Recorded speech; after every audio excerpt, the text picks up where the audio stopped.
Welcome. In this video, I'll show you how to fix Valorant if it's not updating. Alright, if you found this video helpful, please leave a like and subscribe to the channel for more such tutorials. Now, first fix, simple restart right here may help fix the issue, okay?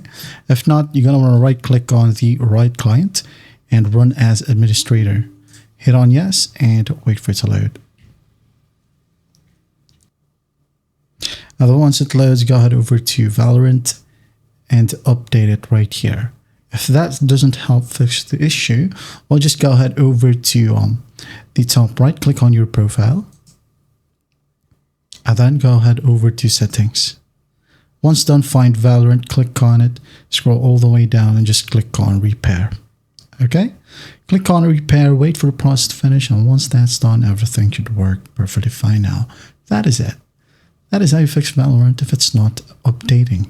I hope this video helps, and I'll see you in the next one.